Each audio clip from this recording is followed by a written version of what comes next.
어려운 경제 뉴스를 쉽게 풀어드립니다. 경제 돋보기. 예, 경제 돋보기 진행하겠습니다. 오랜만에 오셨습니다.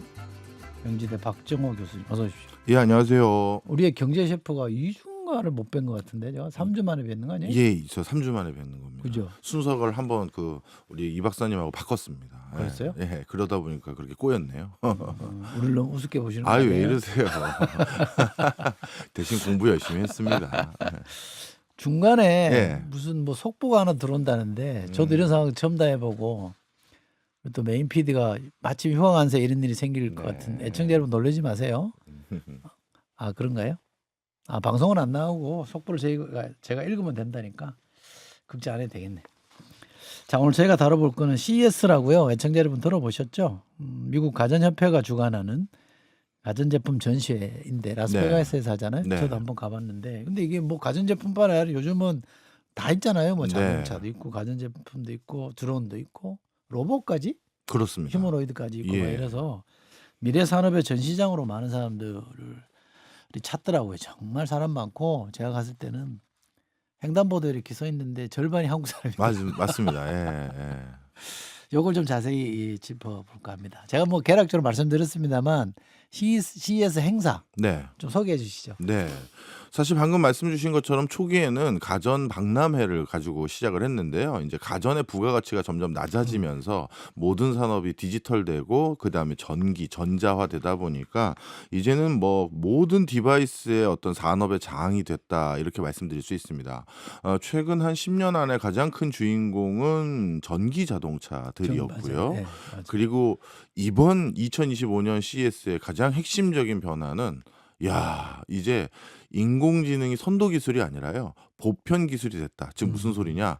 모든 제품에 인공지능은 기본으로 들어가 있어요. 그래서 인공지능은 이제 정말 대세가 된 것 같고 그리고 스타트업을 비롯해서 아주 미래 혁신 기업마저도 전부 인공지능을 다 기본꼴로 넣은 거기 때문에 이제 인공지능은 엣지 있는 기술이 아니다. 이게 하나 확인이 된 것 같고요.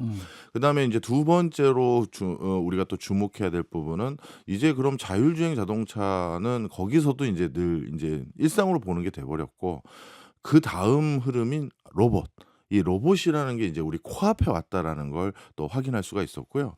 그 여기서 말하는 또 로봇도 우리가 예전에 봤던 협력 로봇이라고 해서 사람 팔 같은 모양만 하나 덜그렁이 있어가지고 뭐 집어주고 말로 하면 뭐만 해주고 이런 부분적인 로봇이 아니라 아니면 사람이 착용해서 내 보행을 돕거나 업무를 도와주는 그런 로봇이 아니라 완벽하게 또 하나의 객체. 사람과 같은 이족 보행과 두 팔을 가지고 있고 보는 얼굴과 시야를 가지고 있는 그런 이족 보행의 휴머노이드 로봇이 진짜 전 세계 정말 너무 많은 회사들이 상당한 완성도를 가진 수준까지 이걸 만들어내기 시작했다. 그리고 그게 더 빨리 발달되는데 인공지능이 또 현격하게 그 로봇 발달을 기여하고 있다. 왜? 움직임이 또 자연스럽고 이렇게 하는데 기여하고 있어서 저는 사실 이번 CES에서는요. 유토피아 못지않게 약간의 디스토피아도 걱정되는 행사였다. 이렇게 표현을 하고 싶습니다. 저도 로봇 보면 좀 무서워져요. 이제 네. 예, 뭐 이상한 영화를 봐서 그런지 모르겠는데 좀 겁이 나기도 하고 그런데 예. 그나저나 네. CES가 언제부터 이렇게 뭐라 그래야 되나 많은 사람들이 가는 행사로 바뀐 거예요? 예.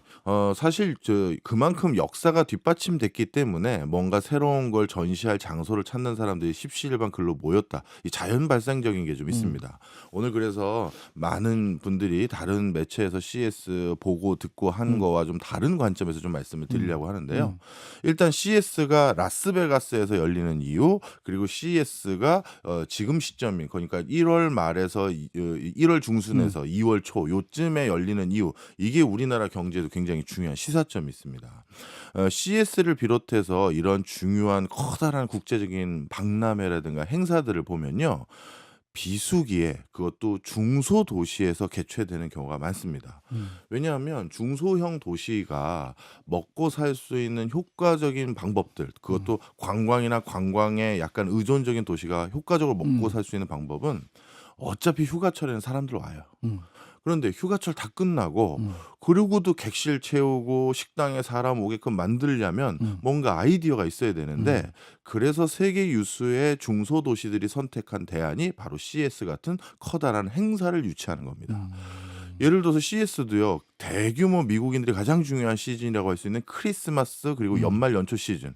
그거 딱 끝나고 객실 텅텅 빌 때쯤 다시 사람을 꽉 채우는 행사가 된 거죠.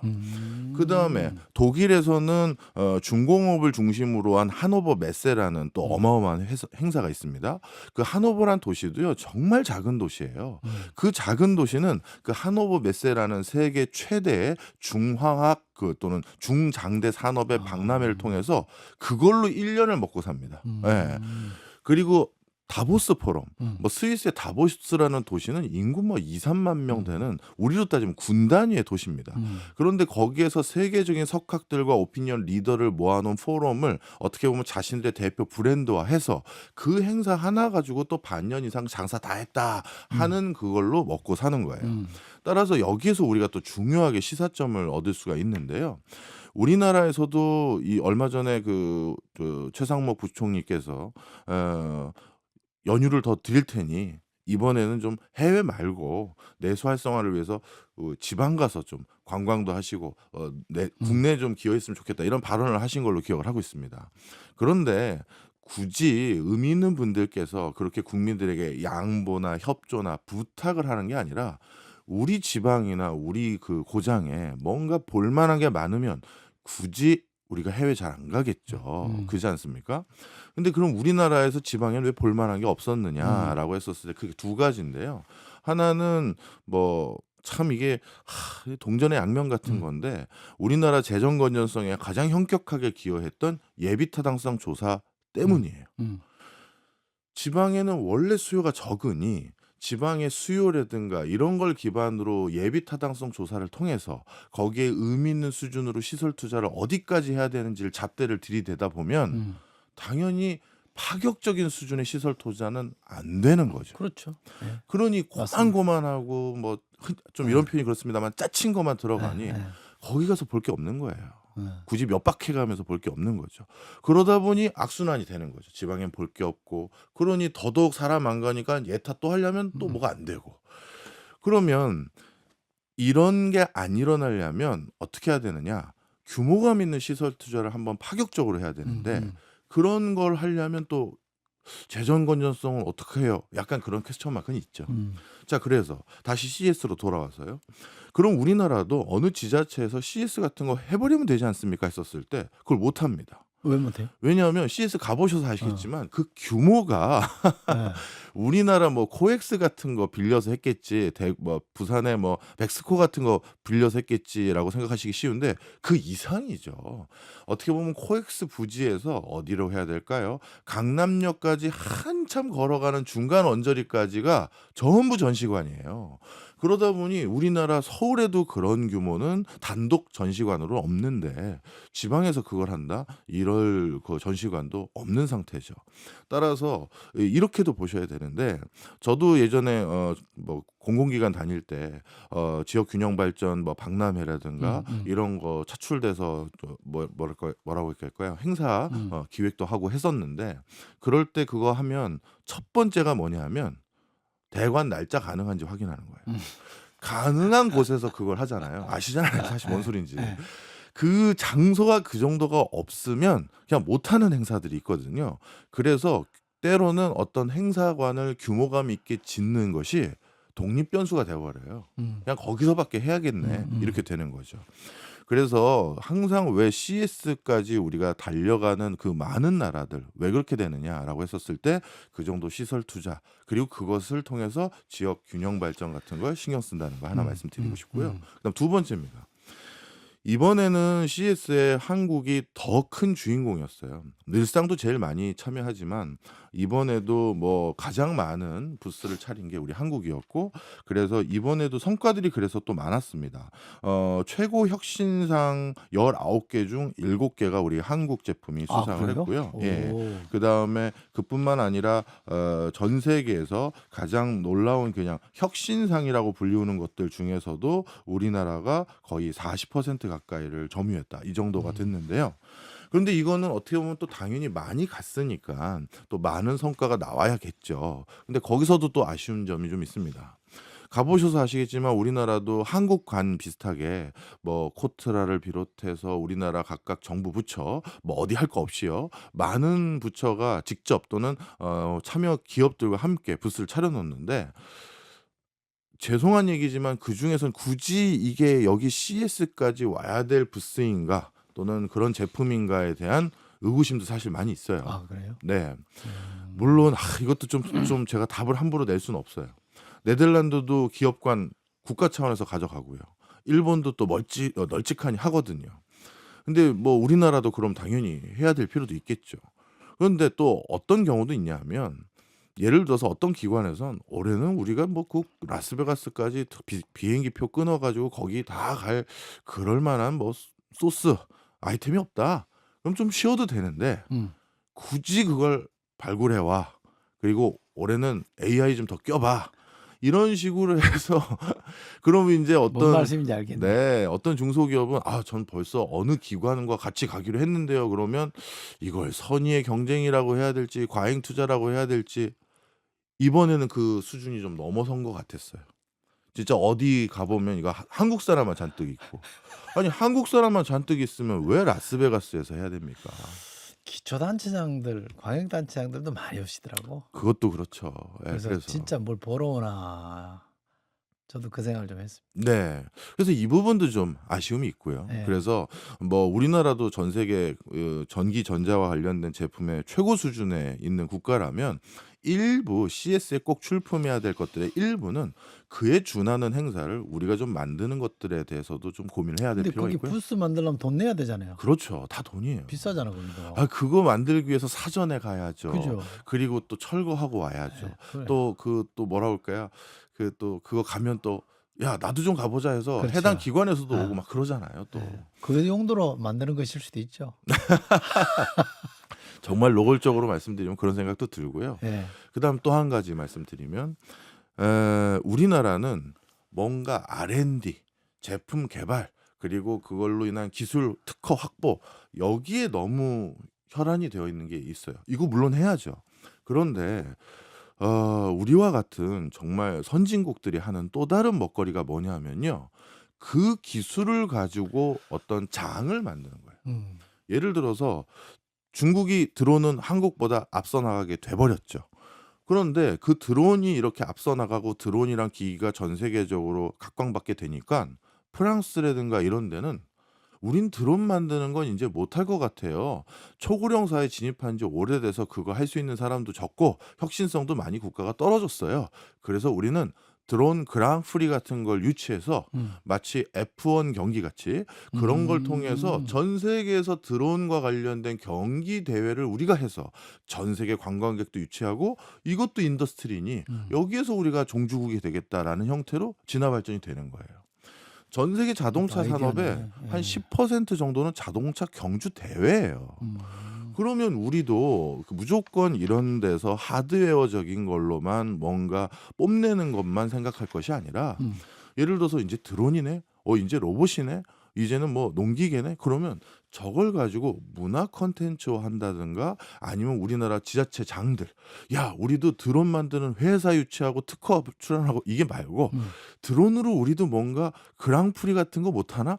이런 좀 발상의 전환들을 좀 해야지 그 시골의 한적한 곳에 기업 유치한다고 몇 개나 올 것이며 그렇게 산업단지 또 조성하겠다고 또 좋은 풍광들 다 갈아엎는 게 언제까지 또 해야 될지 이거 한번 또 발상의 전환 좀 해야 된다. 이거 말씀드리고요. 그럼 발상의 전환에는 우리 이제 박정호 교수님 역할이 크시겠네. 아이디어도 많으시고 하니까. 연락 주시면 네. 생각해 봐 드리겠습니다. 진짜로. 예. 예. 그다음 마지막입니다. 예. 우리나라가 이렇게 많은 숫자가 참여하게 된 또 다른 요인이 있더라고요. 또 있어요? 예. 미국이 이번에 CES에 참가하려는 중국인들의 비자를 대거 안 내줬어요. 그래서 어마어마한 숫자들이 못 왔어요. 뭐 이거는 공식적으로 당연히 미국이 뭐 발표된 건 없겠죠. 그러다 보니까 뭐 네. 추정컨대입니다만 뭐 주변 지인들 저는 못 갔습니다만 이번에 참석했던 제 지인들을 통해서 물어봤더니 한 10명 중국인들이 비자를 신청을 했는데 네. 그중에 한 8에서 9명은 못 온 거다. 이렇게 평가를 하더라고요. 그래서 중국의 어떻게 보면 행사 참여와 행사에 대한 적극적인 행보를 적극 눌렀음에도 불구하고 음. 요번 CS 행사부터는 사실 우리 한국이 과연 주인공인가 싶을 정도로 중국이 너무 많이 쫓아왔어요. 네. 대표적으로 우리가 절대적인 아성을 가지고 있는 분야가 대형 TV 분야고 디스플레이 분야인데 그래서 거기 가운데 있는 센트럴 홀이라고 하나요? 이름은 제가 까먹었습니다. 가운데 큰 홀이 있는데 거기가 가장 큰 메인 부스예요. 거기는 전 세계 탑 티어의 회사들이 부스 크게 차려놓고 세계에서 단 한 번도 못 봤던 걸 이제 보여주는 그런 곳인데 그 중에 대부분 다들 삼성 올해 뭐 하는지, LG 올해 뭐 하는지 보러 오거든요. 근데 올해는 중국 기업들의 약진이 아주 두드러졌다. 그리고 그 행사장 안 말고 주변에 돌아다니는 기기들 또 약간 외곽에 있는 것들도 보면 중국의 전기 자동차들에 대해서도 전 세계적으로 정말 깜짝 놀랐다고 이렇게 평가를 하고 있습니다.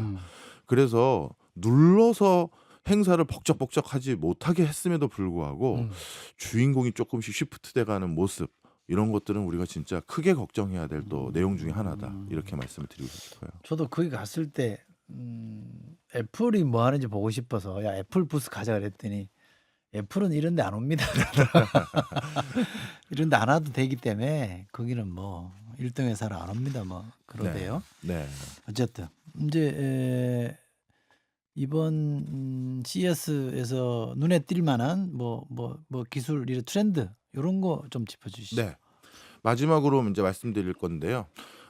경기가 정말 안 좋구나라는 생각을 또 하게 경기 됩니다. 그래요? 네. CS는 경기가 엄청 좋을 때는 기업들이 아직은 불확실하지만 먼 미래를 한 번이라도 딱 원샷으로 보여주기 위해서 그냥 원샷 행사에 엄청난 돈을 써요. 근데 경기가 안 좋을 때는 지금 당장 시판할 만한 제품, 조만간 시판할 제품을 거기서 한 번 더 홍보해서 하나라도 더 팔자 이렇게 바뀌는데 야 이번에는 정말 세계에서 돈 많이 버는 대부분의 기업들도 당장 팔 수 있는 물건들만 들고 왔다. 이거는 2025년 그래요. 경제가 정말 녹록지 않다라는 게 하나 있고요. 네. 물론 AI나 로봇 기술이 적정 수준으로 자꾸 내려오다 보니까 그런 현상도 있는 것도 있지만 이제 그게 큰 변화 중에 하나고요. 그다음에 이제 이제 다가올 트렌드 말씀 주셨는데 디스토피아 그 얘기를 이제 드릴 수밖에 없어요. 멀지 않은 미래에 우리 근로 현장에 또는 산업 현장에 사람보다 로봇이 더 많아질 것 같아요. 그리고 지금 사람이 하는 일의 한 80-90%가 사람이 굳이 없어도 될 것 같아요. 그래서 많은 나라가 두 가지를 고민해야 된다. 일자리 어디서 확보할 건데 그리고 일자리를 잃어버리면서 원래 사람이 했던 거를 로봇이 대체했던 그래서 나오게 된 사람들은 어떻게 케어할 건데 그게 하나 있고요. 그다음 두 번째 그러면 로봇 못하게 막아야겠네요. 자율주행 같은 인공지능이 못하게 막아야겠네요. 우리가 역사가 증명하지만 기술 발달을 못하게 막는다고 막혀지지가 않잖아요. 그러면 그건 또 그거대로 해야 되는데 그거 하려다 보니까 우리가 법과 제도, 규제를 못 바꾼 거예요. 모든 법의 가장 근원적인 뭐랄까 대전제는 사람이 행위의 주체라는 대전제 아래 다 작성이 돼 있거든요. 그렇죠. 근데 로봇이 만약에 뭔가 상해를 입히거나 경제적 손실을 입히거나 분란을 일으켰을 때 이 책임은 누가 져야 되는 건가? 로봇 제조사인 건지 그 로봇을 사간 사람인 건지 아니면 그 로봇 제조와 사간 사람 사이에 있는 뭐 운영 주체인 건지 이런 것들에 대해서 법 제도가 미비하면 그걸 적극적으로 활용하고 싶어도 못하게 되거든요. 그래서 지금은 모든 법을 한번 들었다 날 때가 됐다. 뭐 이런 생각을 많이 갖게 됐습니다. 야, 그거 어렵겠네요, 그거. 네. 지금 말씀만 들어봐도 네. 그렇잖아요. 그렇죠. 그래서 야. 비즈니스 하는 사람 입장들은요. 법과 제도가 없으면 모든 걸 마음대로 다 할 수 있다라고 생각하지 않고요. 예.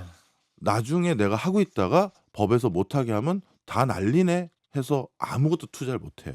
예. 그래서 우리가 그 가뜩이나 들어있는 투자를 더 위축시키지 않는 방법 중에 하나는 국가가 R&D장을 왕창 주는 것도 있겠지만 법과 제도를 선도적으로 만들어놔서 이 게임의 룰 안에서는 마음껏 하셔도 나중에 마음껏 팔 수 있습니다라는 확신을 주는 게 또 우리 중소기업들이 새로운 활로를 모색할 수 있는 방법이 돼요. 예. 그런 준비, 그러니까 뭐 AI 시대라 그래야 됩니까? 로봇 네. 시대에 대한 준비가 우리나라가 좀 잘 되는 편인가요? 쇼잉을 많이 했지 솔직히 잘 되고 있는 것 같지는 않습니다. 우리나라는 전 세계에서 최초로 로봇 관련한 법규를 예전에 2000년 초반 했는데 뭐 지금 그 의미 없잖아요. 예. 알겠습니다. 그건 좀 숙제로 좀 네. 다들 기억을 해야 될 것 같습니다. 오늘 여기까지입니다. 박종호 교수님이었습니다. 고맙습니다. 고맙습니다.